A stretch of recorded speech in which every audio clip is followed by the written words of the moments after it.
morning, everyone. How is everyone? Happy 11/11? Yes? Does everybody know what that means? Am I in the right place? 11/11? Or you probably all have what it means to you. To me, it's just a celebration of the oneness. And basically exactly what we're going to be talking about today, which is the universal mirror. So if you look at ones, they're all reflecting each other, letting us know that we are all one. So that's basically the significance of that. So it's really fun that today got to land on that day. Let me start off by introducing myself. For those of you who don't know me, my name is Jessica Alstrom. I am an intuitive life coach. Susie and I opened Transcendence about a year ago, kind of pioneering, trying to create a new type of wellness center that focuses not in symptoms, but in the underlying root cause of all suffering and pain, which is basically lack of awareness. So everything that we do here in Transcendence is designed to raise your awareness, raise the frequency, help you with your personal journey, because that's actually the only thing that matters. Your personal journey is the only thing that's going to matter in your lifetime. Your purpose is about joy, and you deserving that, and you feeling worthy of the joy that is within you. So obviously we're in a very, very fast evolutionary process.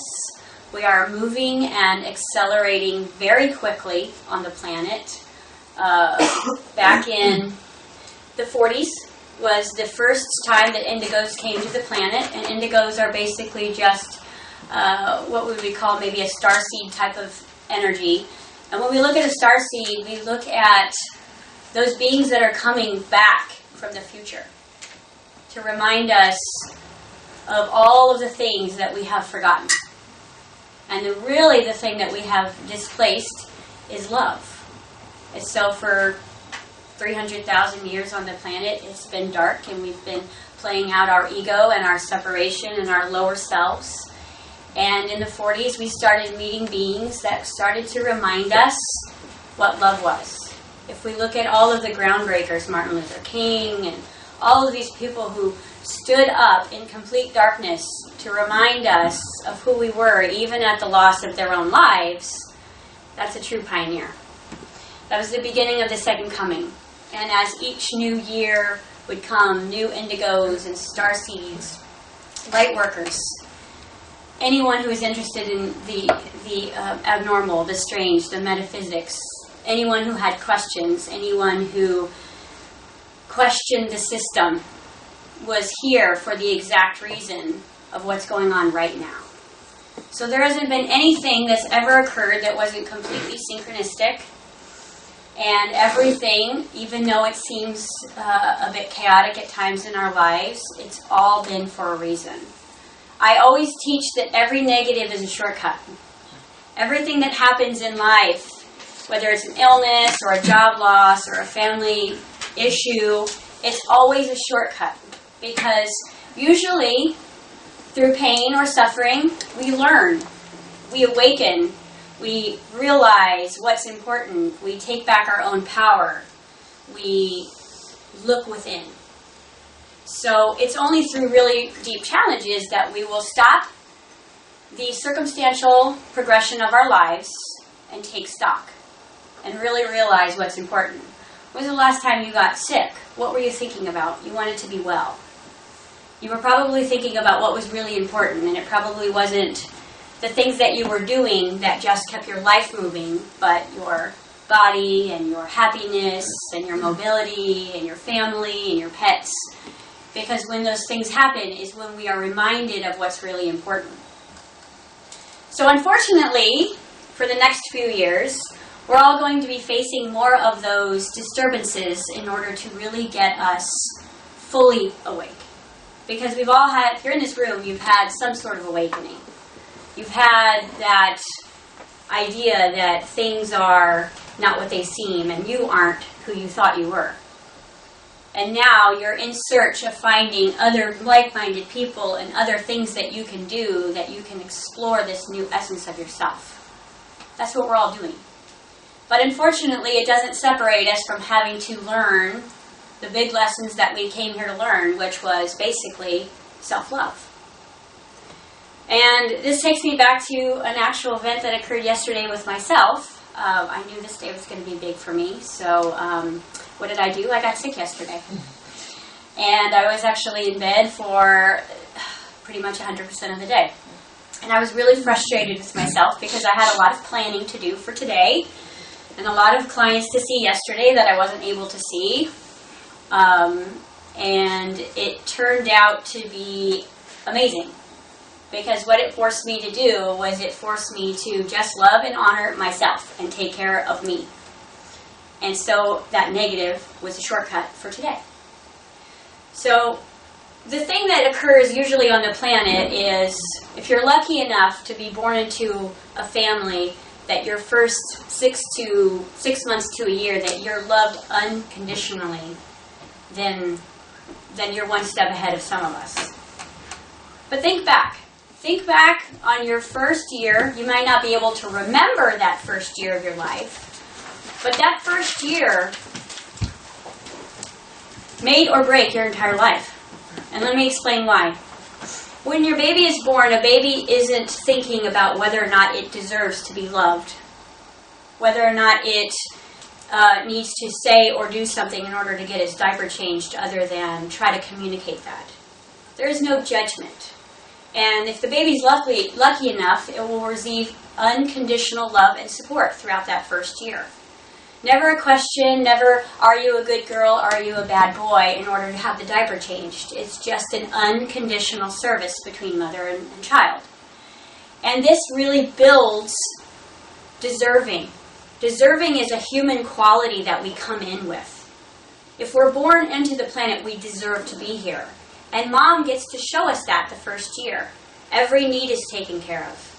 When we cry, we're nurtured. Our clothes are changed. We're fed whenever we're hungry. And at some point, that begins to shift for us. Whether another sibling is born, or where mom starts to realize that this child can take care of themselves, so now it's going to become conditional. If you cry, I'm not going to love you, right?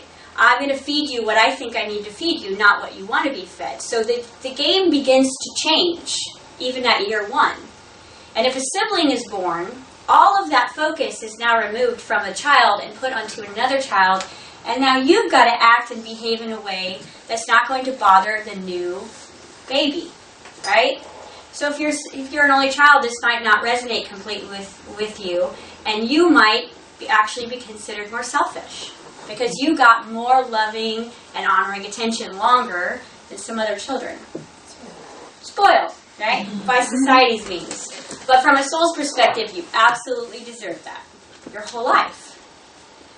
So when we're looking at this soul blueprint, what we're looking at is the life experience. The life experience gets summed up from all the timelines that we're integrating right now. We are integrating all of our past lives now, which is why we're having so many little conflicts and little rumbles in the body and shifts on the planet and tsunamis and earthquakes, because what we're doing is we are integrating all of the darkness into light very, very quickly. And that's not a smooth process at times. Now, this board stuff is not really for anything other than me to kind of explain a really important point of self-awareness that I really want you to observe in this moment. Okay? Because this will let you know exactly where you are on your spiritual journey now. So at every 7-year cycle, we have a full evolution within our own being. We live in society, we operate in the third dimensional, we do all of these things, but on a soul level, we are literally moving into mastery if we allow ourselves to. So the first year of life is self-awareness. A baby becomes aware of itself. It starts to learn about its body, it starts to think, there's a mind now that's involved, and there's a consciousness behind all of that, trying to become aware, okay? The second year is self-exploration. You will see that second year, everything's going in the mouth, and you're like, wow, and everything is about exploring, okay? The third step, self-discovery. Fourth, self-understanding. Fifth, self-love.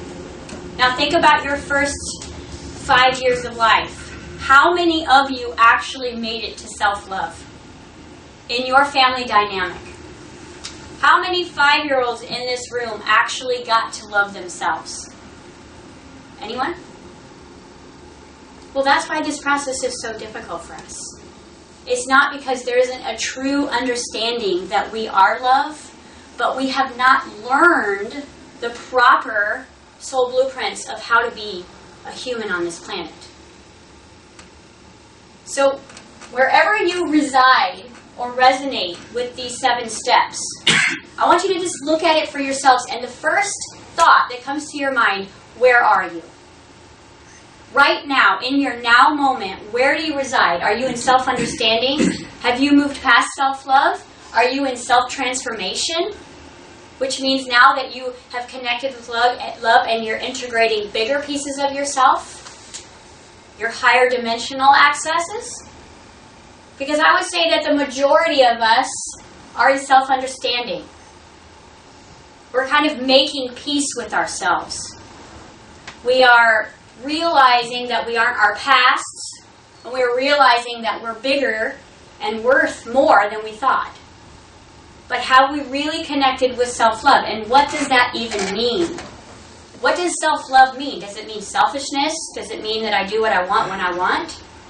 Does it mean if I love myself, is that hurting other people? No. Self-love is all about worth and deserving. It's going back to that point of knowing that you're one with the universe. So if there's anything that you could possibly desire within you, you absolutely deserve that. How many of you believe that? Because deserving and self-love go hand to hand. Unfortunately, in this country, we see a lot of entitlement.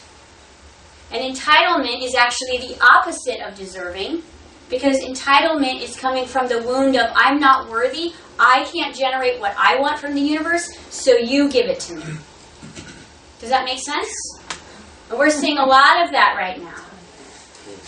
So what we want to do is flip the switch and remind those children or whoever is in that mode of thinking that entitlement needs to go back to deserving, but we've got to heal why ever they don't feel deserving. The worth. So if you find yourself in self-love, which is what I usually get in my office, self-understanding, people are really ready to understand themselves. That's when they hire me. That's when they come to a Transcendence. You know, they've been in the self-discovery, they found metaphysics, they're associating with gems, they're associating with all of these things that really resonate to their soul song, and now they're ready to understand. Because it's not until you understand who you are that you can love who you are. So, who are you? You are basically mind, body, and soul having an experience on this planet. You're focused in a body. Your body is your lens of the mirror, the universal mirror. So the first way that you could really understand yourself to move into self-love is to realize that every interaction that you have on the planet is you. And how people treat you is how you're treating yourself. Because you can't love yourself if you think everybody's against you. You have to realize that every single person is you. Everything is you. Every light, every chair, everything you eat.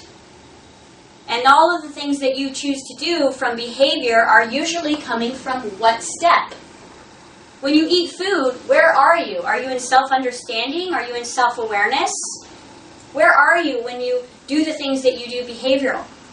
Because I will tell you that technically you're only as old as you are on this chart. So how many 5-year-olds do I have in here? Really? Because honestly, the soul will freeze until it evolves. It will keep battling it out. Self-understanding. How many relationships do you need to find yourself in before you understand yourself? Because everything is just a lesson to get you to the next step. How many relationships that you're in are teaching you self-love? Because everything around you is just a mirror trying to teach you how to get to the next level. So we're technically frozen in time until we can move up or ascend. And once we move into self-mastery, that's when we will fully ascend. So when we move into self-love, I will tell you that's when all of your gifts are going to open. All of them. I talked last month about the viral awakening that's happening on the planet. This viral awakening on the planet is going to be extremely intense because clairvoyance, clairaudio, telepathic behavior, levitation, this is actually going to be a common thing in the next 5 years. People are going to be waking up into these abilities, and I'm going to tell you, not everybody is going to be in their heart space when this happens. So all of these superhero movies that you've watched since you were a little child will actually be the new normal in 5 years. There will be people on the planet with extrasensory abilities that are not in their heart space. You have the opportunity to make it to self-love and have those abilities open as theirs is too, but it's called contrast because we will no longer be fighting against the government or the food or the pharmaceuticals.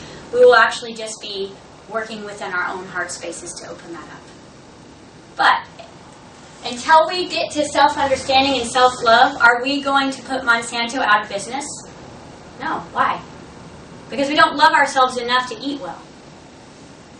Right? We don't love ourselves enough yet to stop taking the pharmaceutical drugs that we know are hurting us. So until we get to this self-love place as a collective on this planet, those powers that be will still be playing the card. So with the energy on the planet, who has heard of Planet X in this room? Or Energy X? So Energy X is basically this cosmic energy that came from basically source energy and a collective of stars that had exploded. And I told you last second Sunday, that the sun is information. The sun is ascending you. Your sun is helping you evolve. So you need to spend time in the sun, 10 a.m. to 2 p.m. at those 2 hours to get the bulk of the information from the sun. The energy X that has moved onto the planet to help the planet shift into a fifth dimensional perspective is the evolution of love. We talked about last month that love has basically hit the planet. It's here. So when you don't move up to self-love, you are in resistance of self. You are judging yourself. You are afraid of your light. No one is doing it to you anymore because the energy's here. It's actually going to require more effort for you not to be more loving now. You're going to have to try harder to not be in your heart space because everything around you, including your DNA, is shifting to make you a love being. So we'll fight our egos for a little bit, and we'll play these games out. But the reason that I wrote this on the board today is because if you can recognize where you are in this now moment, you can shift it. Because it is only awareness that it takes for us to move anything. A shift in perspective of how you see yourself. The war out there is the result of the war within here because it is a universal mirror. Any issue you've got is coming from where you are stuck on this scale. Money issues, where are you? Self-discovery? Do you realize you're not God? Abundance is the heart center. When you connect fully with the heart center, abundance flows effortlessly. So if we say that the heart is abundance, the head is separation. So first thing that happens when you get broke, what do you start doing? You start thinking. That's actually the wrong place to be. Don't think about how the money's coming. Drop into your heart and think about peace. Think about what the wind feels like in your hair, your breath in your body. Think about gratitude. Anything that you could possibly do to shift your perspective back into your heart space where there is the eye of your storm. Because the storms are going to increase. But only because it's trying to move you. Okay? Your disasters are trying to shift you.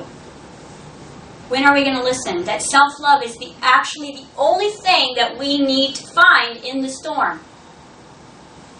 So if we were to drop into our heart space as we just lose our job, the chaos is spinning, the eviction notice is coming, drop into the heart space and remember to put back together. Remember that I'm God, that you're God, and that all I need to do is be here with my breath and feel the peace and reset the entire universe based on my point of attraction in that moment. That's all I have to do, right? How many of you guys get really calm in chaos? Any of you? Like everything just feels like it slows down? It's because you practice being in your heart. It seems like an irresponsible thing to do, right? To not move into action when something happens. But by moving into action, you're literally putting yourself into your riptide. You're putting yourself into the chaos and confusion instead of removing yourself, going into the eye of the storm, and going back into the universal oneness and saying, I'm one. This is just a hologram. This isn't real. The only thing real right now is my breath. The only thing real right now is the gratitude that I feel towards my own body. And in that moment, you will notice that everything will shift for you and accelerate. Because if the starseeds came from the future, then there's a certain element of having to go backwards in order to heal forward. We talked about that last month, about everything is kind of in the arrow effect where you're being pulled back into darkness to be released into the future ascension. Because we cannot move into light, our bodies cannot shift into light, if we don't think we're worthy of it. Now, for 25 years on this planet, thoughts become things have been the universal New Age philosophy, right? And I can't express how thought is the most important thing that you have to work with. That's all you have to work with, is what you're thinking. You cannot control the circumstances that you created in this moment, but you can create your thought. What am I thinking? What am I feeling? And what do I believe about myself? Nobody else matters. If someone is rude to you, somewhere inside you are being rude to you. And you have reflected that to show you what's happening. That's it. At Transcendence, we do a ton of trauma work because when you have a lot of emotional, chemical, or physical trauma in your energy field, it makes it extremely difficult to be aware. Why? Because your trauma continues to bring you into the past. When someone's rude to you, it's like mom being rude to you when you were 5. Because I will tell you, if you haven't made to self-love, you are going backwards constantly on the energetic timeline of your life. How many times do you have to find yourself in exploration, starting a new career, a new diet? When was the last time you went to full self-transformation? So if you're residing backwards constantly, it's because you have trauma in your energy field that you need to be responsible for. And that word, responsibility, is just about responding. Just respond to you. What do you need? What do you want? 2 most important questions that you could be asking yourself with all of the energy that's moving in on the planet. You are the only one that is important. Because how you show up for others could actually be a reflection of your trauma. If you're making sure that everyone around you feels loved, how is that helping your personal process if you don't feel loved within that? Because I will tell you, the more love that you give out, you will notice that it isn't received the same. You can give until you're blue in the face, and everyone is actually working on themselves. So what they're getting is the most important thing. So what you're giving to everyone else, you need to start giving to yourself. That is not selfishness, it's self-focus. It's about being in tune with what you need and want now, and it is the only thing that's really going to get you to actually be able to love someone else. Because if it is the universal mirror, you can't actually love anyone until you love yourself. Technically, you can't. You can be infatuated. There can be something about that person that is so wonderful that it reminds you of a piece that you have within you, but it's all about you at the end of the day anyways, isn't it? And when someone says they love you, it isn't because they actually love you. It's because they love how you make them feel about themselves. Right? As soon as you start to shift and take that away, how come you don't love me? Well, I decided that I was going to give myself that focus. Sometimes in this, if we can't break through, I want you to look at your blood family. I want you to love and honor yourself enough in this now moment that you take stock of your blood family and realize who is toxic for you. Because I will tell you that that family energy of the blood family is the most toxic energy on the planet for us right now. We can all love our families, but where are they helping us understand? Ourselves. And sometimes by you choosing you, it means to eliminate certain things and people in your life for a little time in order for you to move into self-love. Because if you can get to self-love, you can have a great relationship with your blood family. But just like any toxicity, it stops the flow of energy. So whether it be food, bad water, bad people, they're not bad. They're just re-stimulating some sort of wound within you, and they keep you in your trauma. That's what the blood family is doing right now. Is they're keeping us on our timeline. They're keeping us down here where they were saying, are we worthy? Are we even good enough? My family thinks I'm nuts, right? Everything I do is just wrong. How come they don't understand me? Well, they're not supposed to. Because if you're a light worker, you came here to be different in order to be part of the new shift. You had to be different. You had to be you. And the you is a different frequency. The starseeds, the indigos, the light workers, we come in the frequency of love. Sometimes the families that we're born into are not in the frequency of love, and therefore they don't know how to love us. Especially a bright light. Right? If you're a bright light, you usually have two types of people around you. People who hate you or people who are inspired by you. And the reason why is because sometimes your light can be very scary for other people to be around because they don't know what it feels like to be loved. And you realize that you're just your essence, your frequency in your physical body is a soul song that's sending out love to the rest of the universe, and it can make some people uncomfortable. That is why it is so important right now for you to be surrounded by people who love and honor you. Choose people who choose you. That's really important right now. Because if you're constantly fighting for someone's love and approval, what are you doing with you? Basically, you're saying, well, I must not be good enough, so if I can convince this person over here to love me, then I'm going to be good enough. When actually, by saying, no thank you, that's showing myself self-love. It's not going to be lonely for long, because what's going to happen is you're going to connect with your soul family.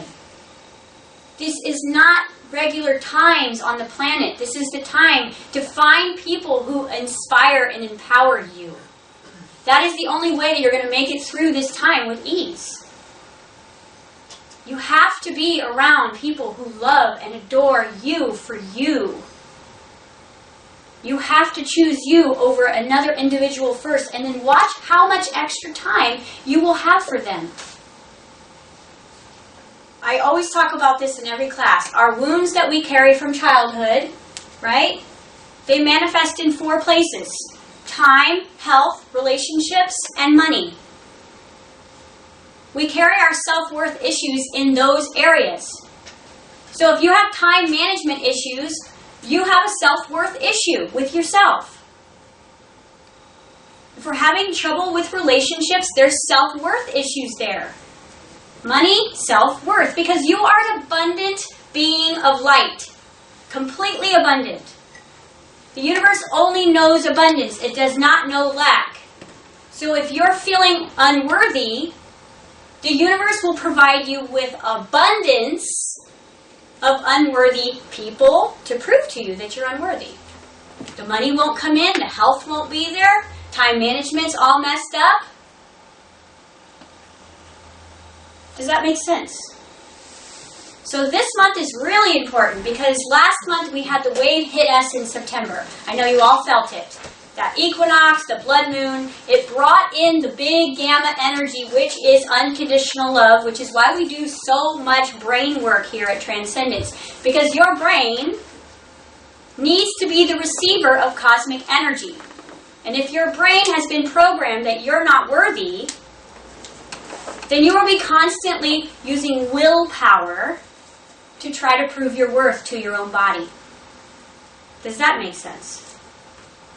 So if we're constantly in fight or flight, constantly worried, it means we have a core belief that I am not worthy. All we have to do is remind ourselves of who we are. And then practice that, and then take steps. You are your greatest investment. Where are you spending your money right now? Where are you shopping for your food? Who are you spending time with? Where are you saying no to yourself? I want to give you guys all a technique that you can use to really clean up your timelines very quickly. I do this every day in my office, but because the energy has shifted, there is a fast forward button that we can all use. And what we can do is, because right now self-love is the most important thing that you could carry through the next year, just make it here. Just make it here, and your lives will be absolutely blissful. Everything else will take care of itself. Your job is to make it to self-love as a human. That's it. That's your only job on the planet. So when people say, follow your joy, follow your purpose, it's because those things are something someone who loved himself would do. What you can do is you can go back into your memories of your timeline and think about all the things that you feel guilty for. All the things you're carrying shame for. Any of the secrets that you're resisting about yourself. And in your imagination, go back to yourself as the you that's sitting in the chair right now and give them some love. Any mistake you've made. Go back in time, revisit yourself as the you that's sitting in the chair now, and show them some love. Because hurt people hurt people. So any mistake you've ever made has come from a place of lack of self-love. So by taking your adult version to that other version, even if it was 2 weeks ago, and anything you can imagine giving them, or hugging them, or holding them, or letting them know it's okay, what you're going to do is you're going to do 3 things. First and foremost, you're going to erase guilt from your timeline. You're going to bring compassion to your timeline. And you're going to be responsible for yourself on your timeline. That's going to shift your energy so quickly that you will find yourself more loving towards yourself now in this now moment. Because again, it's not the places where we see, it's the places that we don't see about ourselves that are hard to heal. And you all want your gifts to open. I know that. You all want to move ahead with your gifts and have all your clairvoyance bust open. And I will tell you that shame, guilt, judgment, and fear will shut down all of those senses. Guilt is a waste of your time. You didn't love yourself when you did it, so let it go. Shame. You didn't know better. Right? You could have been in self-exploration when you made that mistake, which doesn't exist. Go give that version of yourself some love. Whatever parenting you didn't get as a child, go back and give yourself what you needed. Go back in your memories and give yourself everything you've ever needed. What does your child need? Go give it to them. In your mind, because now, guess what? We're using the harness of the energy thought to go back in and heal ourselves through imagination, which is the universal portal of higher self. If you want to walk and talk with your higher self every day, all you have to do is love you, because your higher self loves you. Self equals body, mind, soul. That's what self equals. So if our soul is vibrating one frequency, which is love, the body is vibrating the frequency of unworthiness, and the mind is vibrating the frequency of, I don't know who I am and what I'm doing, what do you think your life is going to look like via law of attraction? So it's about creating a wholeness of mind, body, and soul where you're all on the same frequency, and therefore you have to go integrate your past. You have to integrate the lower versions of yourself that don't love you, or felt unloved, or felt like you weren't heard, or seen, or nurtured. The versions of you that are unnurtured, go love them. Your job is to take unconditional care of you right now. It's not to go make $1 million. It's not to go solve the mysteries of the universe. Because you know what? When you clean up your past and you move into self-love, you have all the answers. You are completely connected to the grid of knowing. You are the Christ consciousness. And therefore, there isn't anything that you wouldn't know in any moment. Including having all of your spiritual abilities opened. Because it isn't until we really connect with who we are that we can get those things back. That we can align with those essences of ourselves again. That little baby that just felt so deserving still wants that. How many times have you thought, God, I just wish someone would come and just take care of me and just do all the things I need to do? Well, unfortunately, that person is you. And the greatest thing about this is when you start doing this, then everyone around you starts taking care of you. Because it's just a law of the mirror. When you neglect yourself, the world will neglect you. You will attract circumstances, events, people, and situations that remind you that you are not worthy. No matter how hard you try consciously to be a good person, whatever you deep in your core beliefs believe about yourself is what you're going to manifest. And with the energy on the planet now is why I'm doing these second Sundays is because things are only going to get faster, more intense, louder, and the lessons are going to get stronger. And the lesson is, how do I love myself in this situation? Think about it. If you were to get fired from your job today, how could you love yourself? If you did get fired from your job, how could you love yourself? Every negative opportunity is an opportunity to love yourself. So how do we do that? How do you love yourself when you've been taught your entire life not to because it's selfish or spoiled, right? Well, the greatest piece of information that I could ask for you guys to play in over the next 365 days is to dissociate from socialization. Pull yourselves out of collective agreement. Pull yourselves out of collective consciousness. You can do that and live a life. I do it every day. You can be in the matrix but not of the matrix. You don't need to associate yourself with the rest of the world because that's never felt good, right? It's never felt good to compare yourself with someone else, has it? You're not here for the same reasons they are. You're here to figure out why you're here and love that. Build on that. Nurture that. And grow that. Not constantly look at someone else and go, well, they're further than I am. And they've got this and they've got that. That is you not loving yourself. You know what that is? That's putting you back into self-discovery. Every time you compare yourself, you're moving back into self-discovery. So, because you're trying to figure out why you are not like someone else. So by pulling yourselves out of collective consciousness does not mean you can go to your job. It doesn't mean that you can't go to school or do the things that you do. It means stop being a part of it and start showing up as an observer instead. Start kind of coming in and looking at everything differently. Because you will realize that you're still playing a part, but you don't have to be playing the part you've always played, which is of the victim. How many of you guys love the job that you're in right now? 2, 3. Okay? So you could ask yourself, what would I do for a living if I really loved myself? And you see how I didn't say anything about money or time. It was about loving yourself. Because I'm going to tell you, if you can love yourself, the money is going to roll in faster than you could ever imagine. I'm doing a workshop next weekend called Love and Money because it is technically the same energy.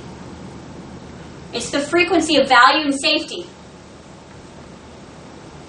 Value and safety is going to bring love and money into your life. But until you love yourself, you're not going to put yourself out there and do what you love doing. You're going to keep sabotaging yourself because you're unworthy. If you're unworthy, then you might get the call that says, "Oh, let's open this business together," and then the fear creeps up and you don't take the option. Why? Because somewhere deep down you're vibrating, "I'm unworthy. Why would I do that? I'm afraid to fail. I'm afraid to succeed." If you're carrying unworthiness in your vibration, you are afraid of your own light. Because you don't think you deserve it because someone taught you that. So if you're technically 5 years old, and you're not working in the job that you want, and you don't have the health you want, this is all within your potential to change by just shifting your awareness. By shifting your point of how you see yourself is going to change your entire world. It doesn't mean go study, or take a bunch of classes, or go read 50 books. It's just sitting with yourself and saying, where am I not loving me? Look at what you ate yesterday. Look at what you did yesterday. If you were to look at the behavior of yourself yesterday, would it be someone who loves themselves? If not, change it today.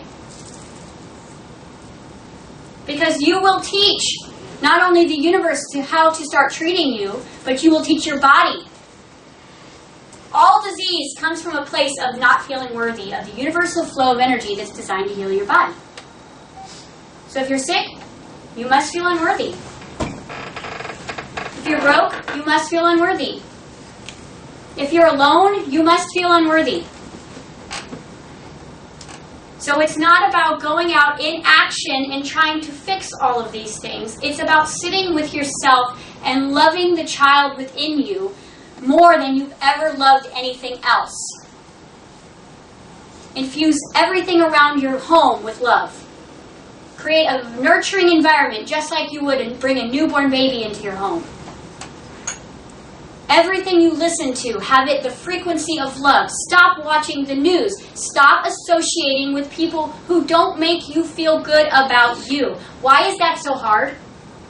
Why is it so hard for us to cut out people in our lives that hurt us? Oh, because it's my mom. Well, really? Is it about mom's joy? Is your entire world about mom's joy? Or is your life about you? Because I will tell you that if you can remove yourself from toxic energy for 30 days and move into self-love, you will have a brand new relationship with mom. And it will be healthy, and it won't be enabling, and it will be based in love. It might be different. Because another thing that you're all afraid of, if you haven't made it here, is that you're afraid of the unknown. You're afraid of what could happen. But if everything is just a mirror, then actually all you're doing is constantly looking at yourself. So you get to write what happens next. You are the actor, director, editor, everything. So I just want you guys to pull out the mirror that I have for you in your chair just for a minute. I'm not going to do a lot of mirror work, but just a tiny bit. How many of you guys have done mirror work in here? Okay? So mirror work is great because about 99.9% of your day, you're looking at yourself through someone else. Right now, you're all looking at yourself through me. So as you look in a mirror, I want you to just see, based on here, where you really are. And just from a point of awareness, honor yourselves on where you are on the journey. Look at yourself in the mirror. And ask yourself, where am I now?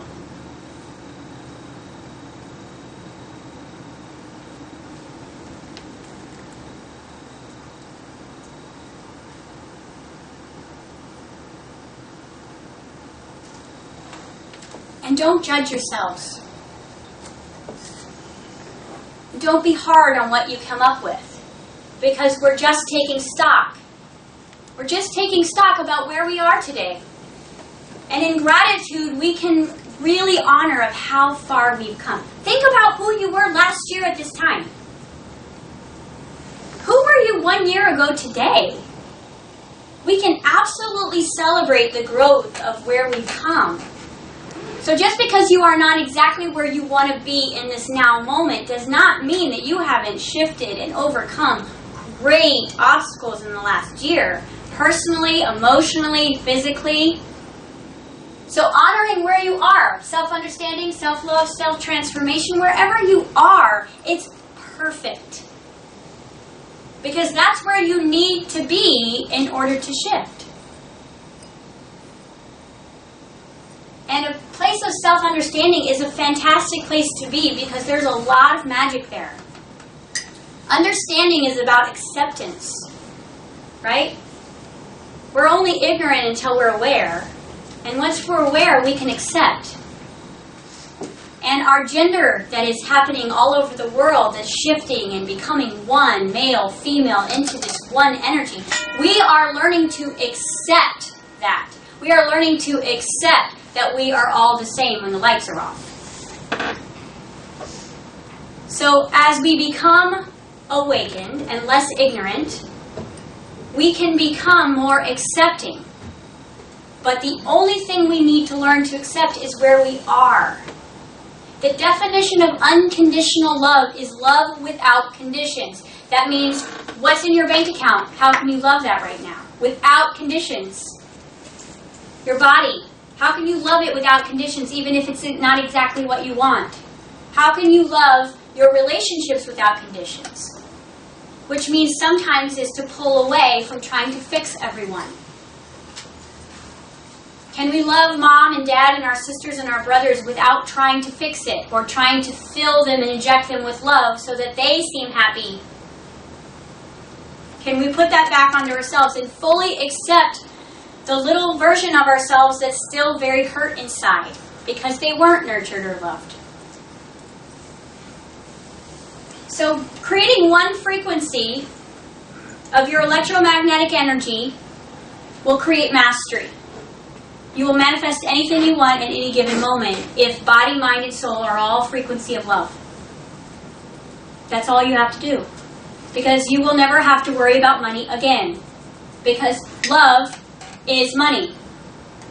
Love is all abundance. Right? If you look at grass, it just grows. The trees, they just grow. They are all in the frequency of love. Your bank account can grow. Your body can heal. Your relationships can thrive if you're loving. If the body is saying, I'm not worthy, I can guarantee all you have to look at in your life right now is time, money, health, and relationships. You'll find exactly where you're vibrating the frequency of I am not worthy. So we just want to change that. But that has to come from you. Doesn't mean you can't find someone to help hold your hand. That's why we're all here. We're all here to show each other our blind spots. We're all here walking each other home.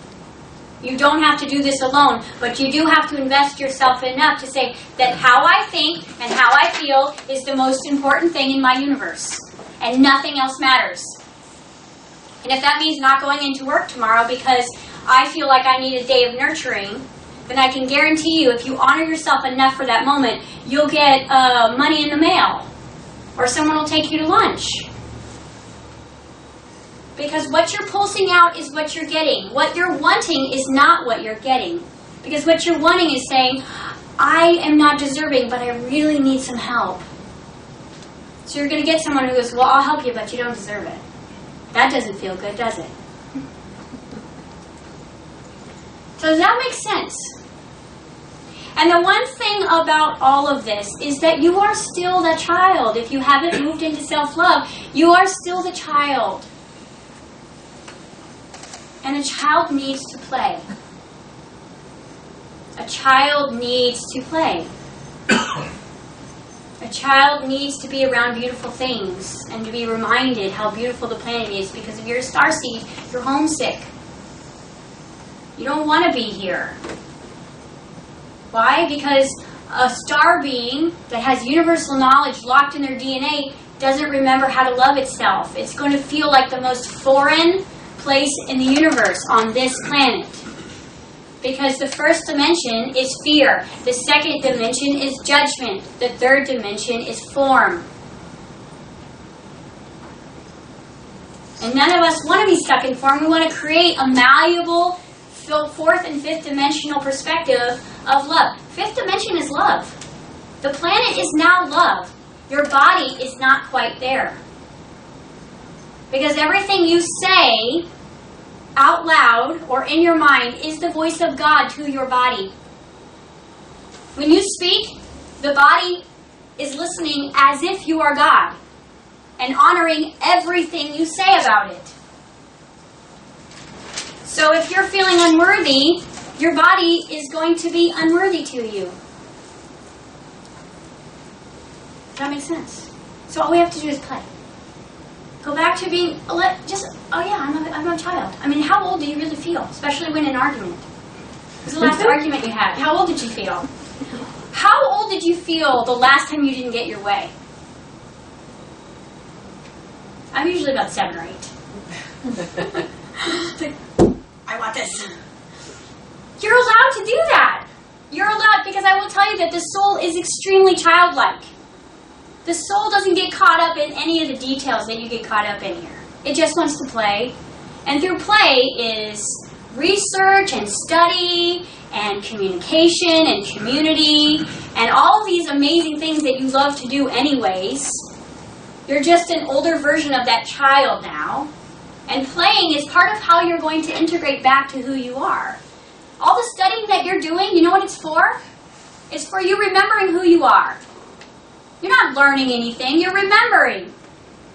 You didn't come here to learn. You came here from the future knowing everything, and therefore all you have to do is reconnect with actually the truth of who you are, and you will remember everything. You know, I haven't really read a whole book in about 3 years. Yet I know exactly what's going on in the planet, because play and self-love is the only thing that I focus on within myself every day. Therefore, when I need to know it, it shows up. And I don't need to go looking for it. Everything you need, when you need it, will always be there. Your life has already proven that to you, even if you have felt unworthy, right? Things have always just kind of worked out for you, or you've always had exactly what you needed. It might not have been in abundance, but you've always had what you needed because your soul has always been there with you. Your higher self is there. Your higher self loves you. And as soon as the body can connect back to that, and the mind can connect back to that, everything you've ever wanted since you were a little kid is going to start manifesting. Because nothing has been withheld from you. You have just resisted it because you don't feel worthy. So I want to open it to questions. Anything that you're feeling, any questions you've got about the shift, I'll answer. Yes? So what does self-love look like? How do you know? What's an example? Self-love would be the state of gratitude and grace. It would be putting yourself in healthy situations, feeding your body what it needs in order to thrive. It would be surrounding yourself with other unconditional loving sources. It would how do be... we know those sources? I mean, we know what like? self-love is based on how it feels. Your feelings are your GPS back to higher self.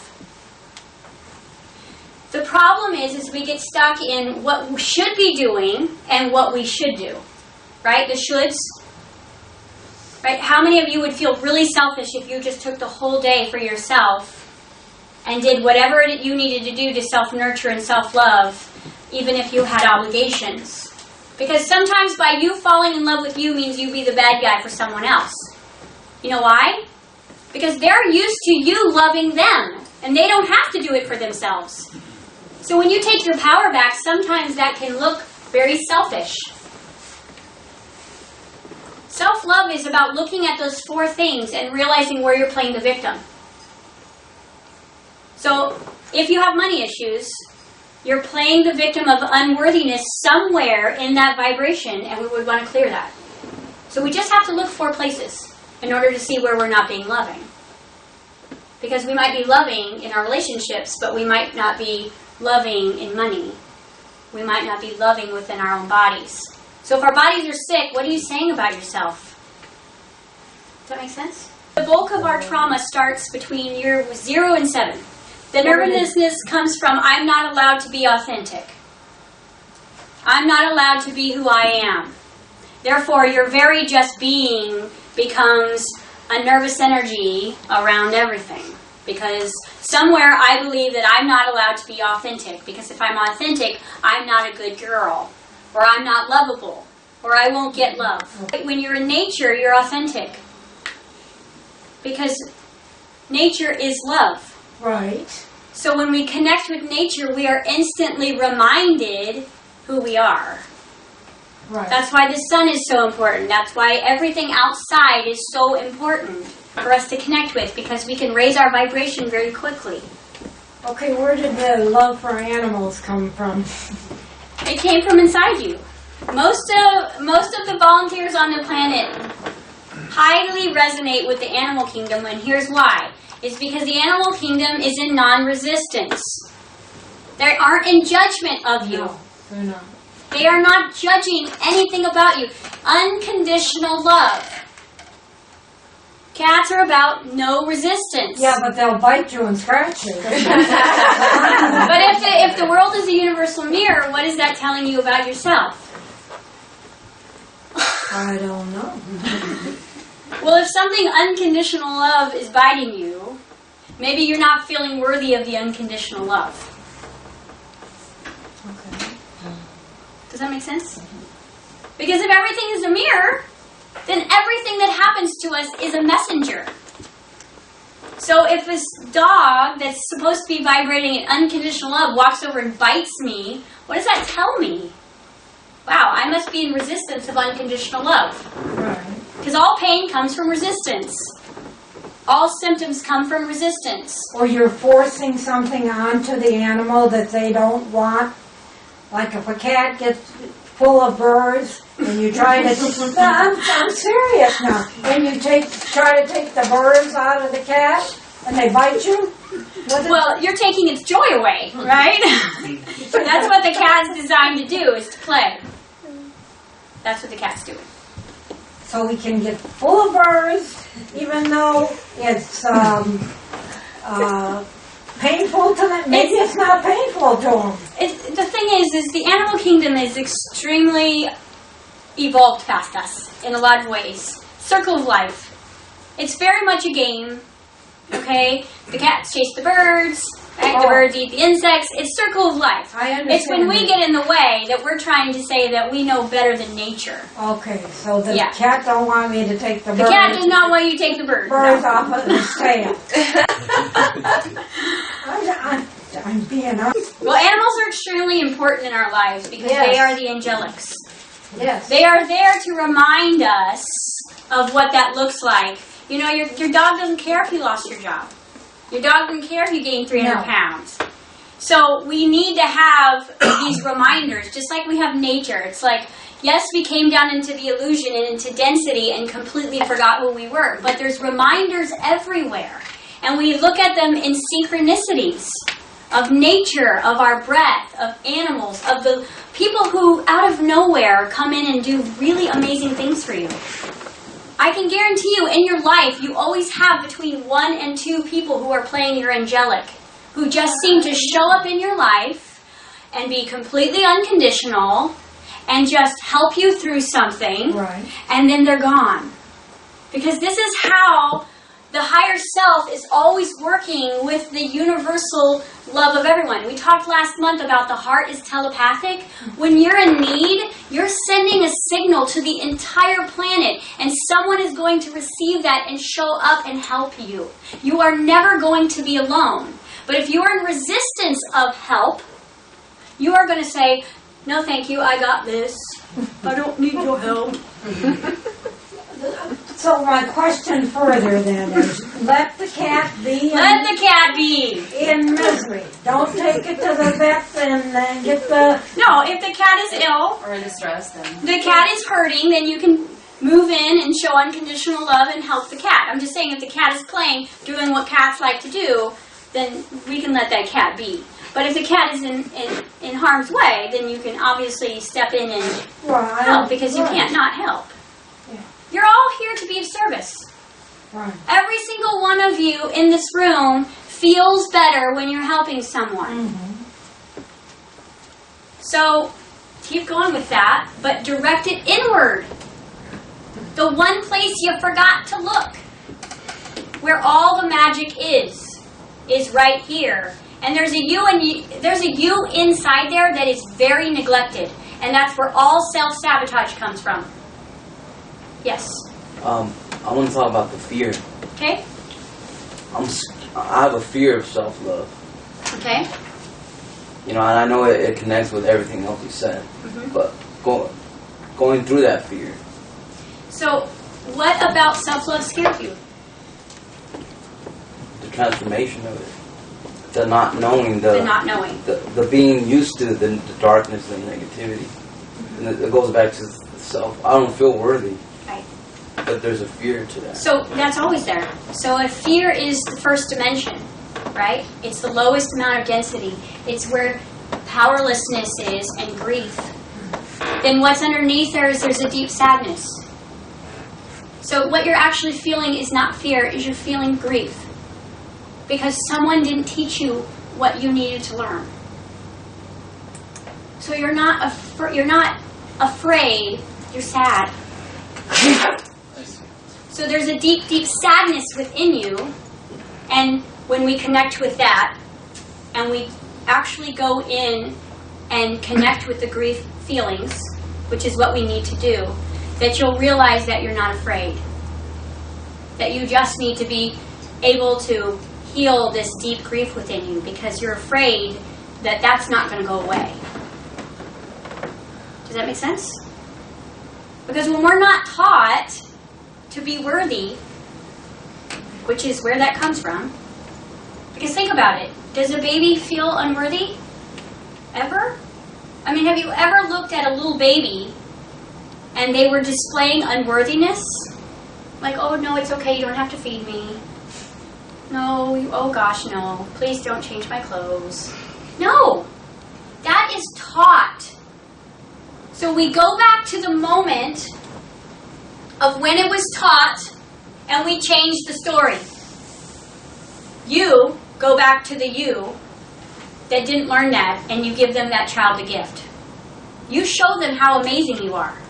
All of your personal growth that you have developed over the last 18 months, you specifically, is more valuable than anything you've ever done on the planet. So you take that back to the child, and you come back into your wholeness. And if you need help doing that, I'll help you with that. Because you're not afraid, you're just sad. We're all sad.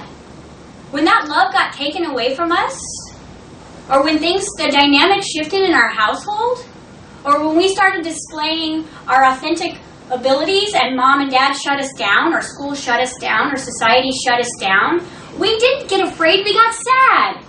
Because we came here to express who we are uniquely. And when someone doesn't allow you to be you, you're not afraid, you're sad. But you don't know how to process that, so you become afraid of everything around you. Because you know what you're afraid of? You're afraid of doing something that someone's not going to like. Because then that's going to bring up the grief again, and you can't bear it. The reason that grief can go from a conscious to a subconscious to an unconscious place is because grief is the one emotion that is the exact opposite of love, and it hurts the most. We're not that scared of fear. We're scared of our sadness. We're afraid to feel the grief that feels like it can take us over. So how do you deal with anger of another person when you're not scared of them, really? How do you deal with it? Well, if you're angry with someone... No, I'm not angry. I'm not the when Okay, if someone is angry with someone, yes, it's because they're trying to assert their truth. right. Anger is not a bad emotion. No, it is when I get physical. Is it? What is really wrong and right on the planet? If I started out this whole second Sundays with saying that our greatest teachers are the greatest disturbances, then sometimes a brawl or a fight or an argument can be a platform for growth and awakening. Now, when there's two very unaware people having a disagreement, where are you? You're not even in self-awareness. You're not even aware of yourself. You're triggered by your PTSD on the timeline, therefore there's no resolve. Therefore, two lower versions of you, two egos, in defense, challenging each other's separation. It's a losing battle. But if you're using anger from a perspective of your higher self, then you're using that to be heard and seen and loved. You're saying, no, you're not going to treat me this way. This is what I want, and this is what I need, and the only way you hear me is if I raise my voice. So anger is empowering, as long as you're using it from the perspective of self-love. You can be angry and be self-loving. Now, if you're angry because you're triggered by your PTSD on your timeline, then I would suggest taking some breaths, removing yourself from the situation, and going back into self-awareness. Because you can do that a billion times a day. All you have to do to get off the timeline of the past is go into your breath. All you have to do to shift into the perspective of love is to go into gratitude. Okay? Questions? Yeah. Well, you looked at the clock, so I don't know if you're thinking like coffee break, so I can refill my coffee. But my question is, I kind of feel like my journey has been, a lot of these things, steps play over. Like the self-awareness comes in, it's an incremental process, it seems like. I might be aware of something today, but I'll be aware of something. I'm aware of more today than I was a year ago. Absolutely. But so I was trying to understand, because at first you had mentioned, I thought, and I may have heard it wrong, like a 7-year cycle or something like that you'd mentioned. Yeah. So then I don't know if you're talking about, this is kind of a cycle that we go through, but then I thought I understood that you said that we're at one place on here. Yeah. And can we be at multiple places in different aspects of our life? Everybody, that's a perfect question. So everybody take stock of the age that your body is right now. Just think about it. Okay? Now do a little math here and come up with how many 7-year cycles you've had. Because regardless whether or not you get into self-mastery, your life is still in a 7-year cycle. You're still going through every 7 years, you're going to be going up here. Okay? So regardless of where you stop on that 7-year cycle, basically what you do is you just keep repeating it until you move into the next level. So if I'm 40, then I've had like 5 plus 7-year cycles. I'm in the middle. I should be about right here in my new evolution. But see, I'm evolving even past my last 7-year self. So my self-awareness is going to be different than my last 7-year cycle. So what I'm aware of is going to be different than what I was aware of 7 years ago of myself. Because it's not of the world, it's of self. Self-awareness. Self-exploration. So the things I'm exploring in this 7-year cycle are night and day to what I experienced in my last 7-year cycle, because it's evolution. So you can track your own evolution, but you can also track where you keep getting stuck. Yeah. Because I can tell you, if you can't make it to self-love in any of your 7-year cycles, it's coming from childhood. That core, unconscious belief. Not subconscious, unconscious. And that really can be pulled quickly through meditation, brain retrainment, counseling, changing your diet, sunlight. There's a lot of things that we can do to repattern those belief systems. But until you do it, it's not going to change for you. You're going to be on the hamster wheel of self-discovery. So if you're metaphysically trained, like a PhD, and you haven't mastered time, relationships, money, and health, you're on the rabbit wheel. You're on the hamster wheel. Because as soon as you hit self-love, You connect to the center of your heart and the entire universal abundance. And therefore you would not need and want, because God doesn't need and want. If you're needing and wanted, you haven't fully connected in your 7-year cycles yet with self-love. Does that make sense? Did that answer your question? So you're always in a 7-year cycle, depending on how many you have, and you can actually do the math right now and figure out where you technically should be. Right? So in this 7-year cycle, where are you here? Yes? So then, like every 7 years, you touch on more self-love? Yes. Because it's going to be new levels of self-love. Self-love. Does that make sense? Yes, no, that makes sense. Right, because how you love yourself today is different than how you loved yourself as a child. Right. So it's like you're getting a new self every 7-year cycle with more awareness, more connection. So how could you ever hold on to guilt and shame for 5 lifetimes ago? You know what I mean? How could you do that? It's like by you holding on to guilt, shame, resentment, or fear, you're holding yourself back from moving into self-understanding of why you did those things. Who you were 14 years ago was not aware. So you're going to do things from an unworthy perspective, and by you understanding that and accepting and loving with compassion that lower self or that 14-year ago self, then you know what that will do is it will help you move into self-love.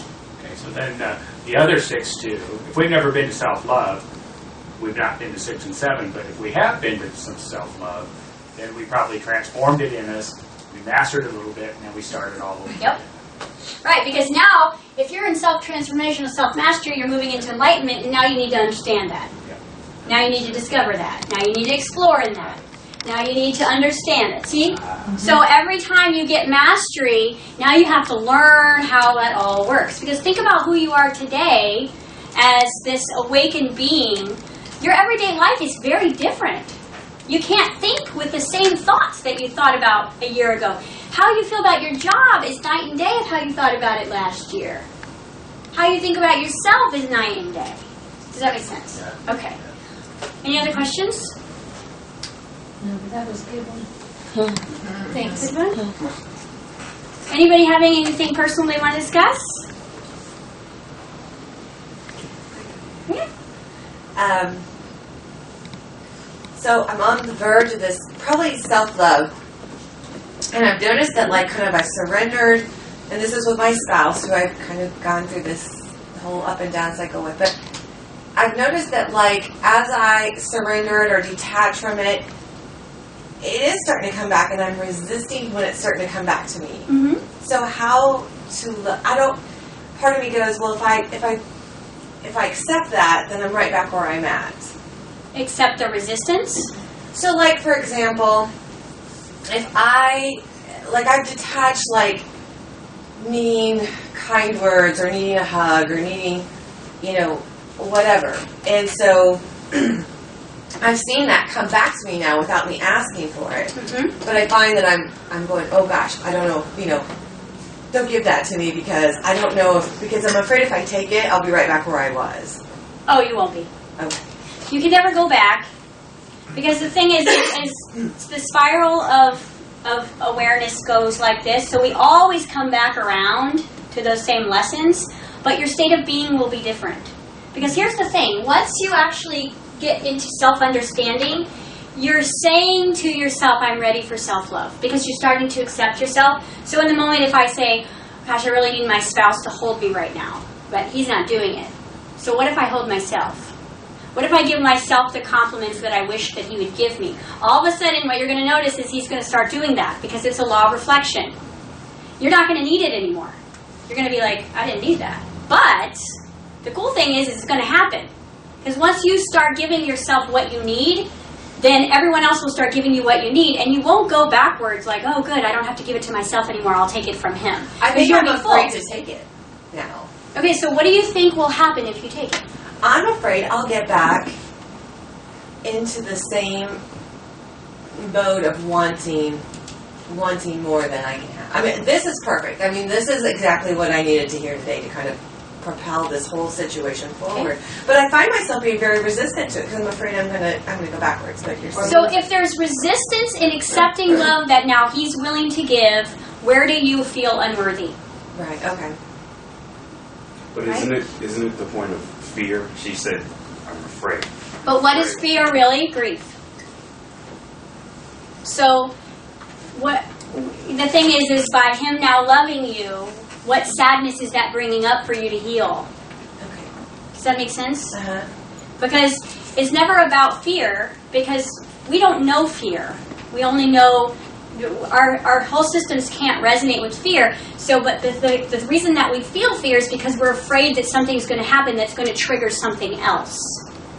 Right? Because here's the thing, if you lose your job, you're not afraid of losing your job, you're afraid of what's going to happen. Right?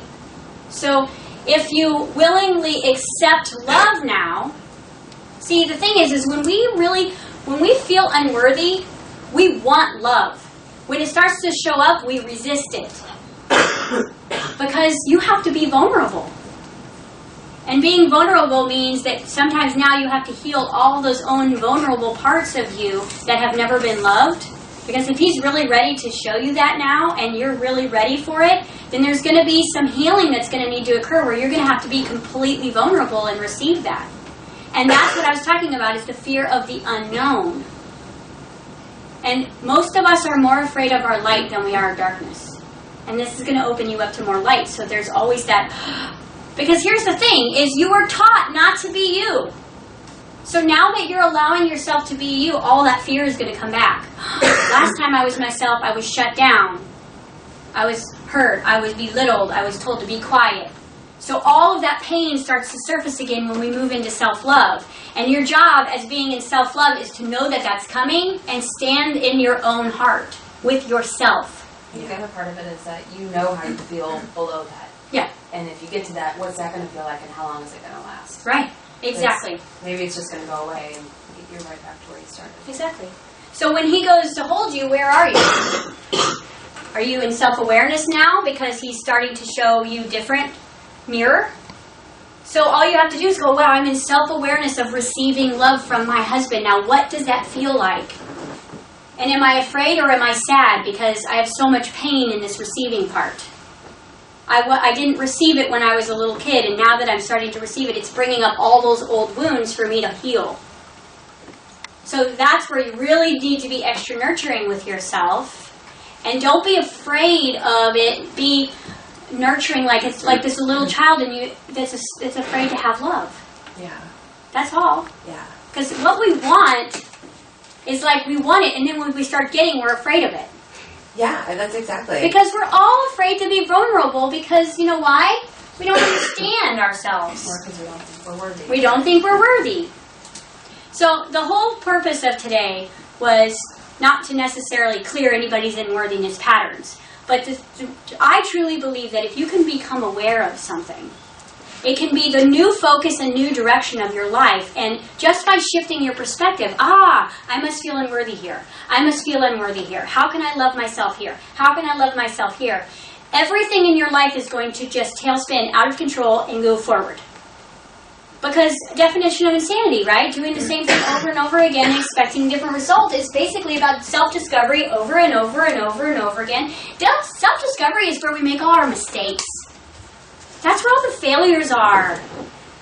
It's also where all the magic is, because you get to really learn who you are becoming. So we love our mistakes, we love our failures, we love our challenges, we love our heartbreaks, because they are teaching us from a perspective that gets our attention, because things that are just normal and everyday, or the words I love you, right, they don't get our attention anymore. It's when someone doesn't say I love you that it gets your attention. It's when someone doesn't show up, or inflicts pain, or causes something. And all you have to say is, well, I'm creating this because it's a universal mirror.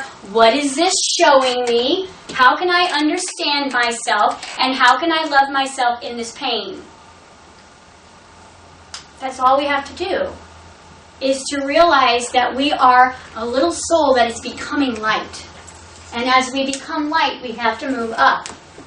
Because when we hit self-mastery, That is when we no longer resonate anywhere in fear. Fear won't even be our vibration. Your nervous system won't feel fight or flight. Your body will run on sunlight. But until then, it isn't about doing anything outside of you. Success is not going to come from a job. It's going to come from self-love. Loving relationships are not going to come from finding the love of your life. It's loving yourself and having them show up from the universal mirror. So the more nurturing, the more worthy you can create yourself to be. Forgiving yourself for all the things that you think you've done wrong. Taking your adult self back to your child self and giving your child everything they need and want. And anytime they made big mistakes, going and giving that version of you compassion will help speed up your timeline. Because really, if you did this, if you went back over every time you didn't feel loved and you inserted love and went back into your childhood and really had some really good, loving relationships happen there, then this wouldn't feel foreign to you. You wouldn't have to feel vulnerable. It would just feel neutral. Like, yeah, I expect this. I deserve this. Yeah. When you start feeling deserving, you know you've connected to self-love. That's how you know.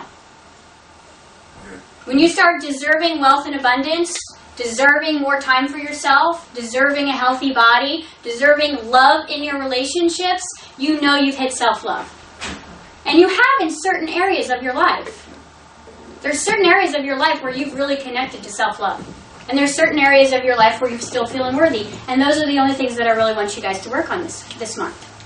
Because this is going to help carry us.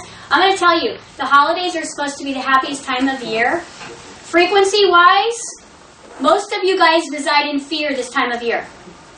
You have to see family. You have to spend money. You have to travel. You have to go back and relive all of the triggers of the past because it's about everyone getting together and celebrating. So on the surface, collectively, it looks like the happiest time of the year. But soul-wise, this is where a lot of the dark shadows are really, really haunting us right now, and we're feeling more depressed. And what is depression? It's suppressed emotion. It's suppressed feelings. It's suppressed worthiness. So really, this time of year is a celebration of you. Make the holidays about celebrating you and healing you and nurturing you and taking care of you. And if that means not going with people who trigger you and make you feel bad about yourself, then love yourself enough to say no thank you. You're allowed to say no with no explanation. That's self-love. No thank you. I've had a change in heart. Right? It's not a lie. You've shifted the perspective of your heart, and I choose me. I choose me. I choose love, joy, and play. This is why I'm sharing this with you, is because the next 6 months are going to be filled with crazy weather, crazy things happening on the planet. Outbreaks, shifts, wars, earthquakes, they're all coming. And they're coming bigger and stronger because it's how everyone wakes up fast. It's the pain and suffering on the planet is creating our viral awakening. So we need to have the challenges that are going on the planet right now in order to learn our fastest ways of learning. Right? So the chaos in your life is for a reason. Look at it as a shortcut to your evolution. Every painful experience is a shortcut to your evolution. And if you can find self-love in the challenge, you win. Hands down. You won't have to repeat the lesson again. Because anytime you're repeating lessons, it's because you didn't hit self-love. You hit self-discovery, and that's why the lesson keeps coming and coming and coming in a different pace, in a different place, in the same circumstance. If you hit self-love, you would not have to relearn those lessons over and over and over again. So the name of the game is by next fall, please get to self-love. Because if you don't, you will be playing it out longer and it will feel more intense. Every time you don't choose you now, it's going to be a more extreme lesson. Every time you don't listen to your intuition, you're going to get sicker. Because There is no room now for you not to love yourself. You're not even supported on the planet to not love yourself because the frequency of the planet is now love. You're upgrading whether you like it or not. You've heard Rumi say, I think it's Rumi, let go or be dragged. You're all going. But it can be painful or it can be effortless. So it's like crashing in the wave or riding the surf. That is what the next 6 months are going to be about. It's challenging your love for yourself. The next 6 months, everything that happens to you is challenging your self-love and worth. But it's going to be the most amazing soul growth of your life, and then the next 10 years can be really smooth. I'm asking us all to do this, including myself, now, so that we don't have to do this for 5 years. Because again, the more you resist, the more painful it is. The more you judge, the more painful it's going to be. When you judge yourself, you're going to have a harder time in the ascension. You're going to have a harder time in the shift. Your body can't upgrade as fast as it wants to upgrade if you can't move into self-love, because that's where all the DNA starts to really, really shift. As soon as you hit that frequency of self-love, all that HELOC starts to change in your body. That's why the babies that are coming in are already attuned, because they're in self-love. That's why they won't eat the food. They can't take the vaccinations. They can't do the things that we do to ourselves because it doesn't resonate with their frequency, which is self-love. Does that make sense?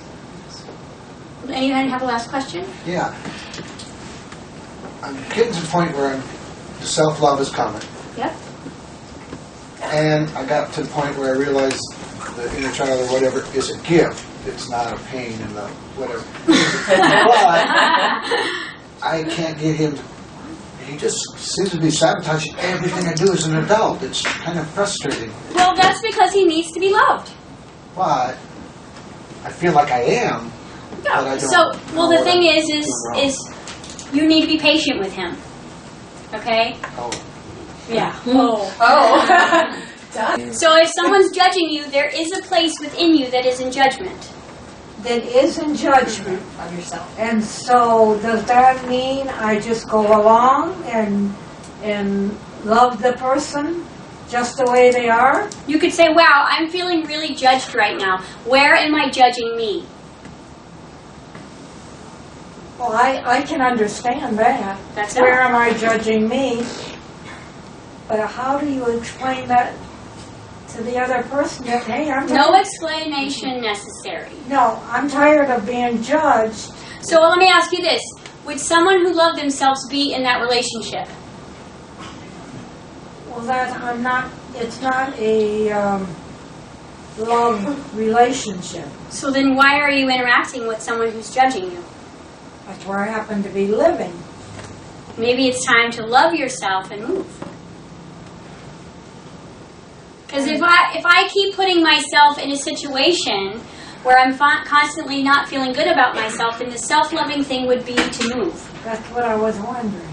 The self-loving thing to do was no longer associate with the person, because that would be me choosing me. Because we keep ourselves suffering because we don't feel worthy. Mm-hmm. So move. If Kansas City's not calling you anymore, go. Like what? Why? Why are you not choosing your absolute bliss? Why are you not choosing your joy and safety? Don't ever put yourself in somewhere where you don't feel safe. That's an unworthy behavior. So, again, if you're having a hard time healing your child, then we got to go back to the place where you first felt unworthy and clear it. I'm guessing if you can't remember certain specific things, you just go back as a child and just... So let me tell you how to do self-hypnosis, okay, really quick. All you have to do is get a piece of paper out and write, the first time I felt unworthy was, and don't judge what you write. Just let it flow. Because guess what? The cells of your body know the exact moment. Don't judge what comes, don't think about what's coming, just start writing. The first time I felt unworthy was, and allow yourself to write, because cellular memory knows the exact moment of the trauma. It could have been, I'm getting everything I need and want. I'm being nurtured and loved. Sibling is born. What the heck? Now I'm unworthy, right? Or now I'm having to do something for myself that I don't understand what's happening. So allow your body to tell you when it was. Gotcha. Your body knows. That's why hypnosis works so quickly when we get into the theta brain, which is higher self. Is you don't need to remember anything about your childhood. Your body knows the whole story. And that's when you get triggered. Where are you being triggered from? An exact moment in time where there was a conflict. You get aggressive, right? Oh, you get angry. That's coming from your body, remembering exactly that feeling from before, and it's occurring in the now moment. So, when was the first time I felt unworthy? Let yourself write 16 pages.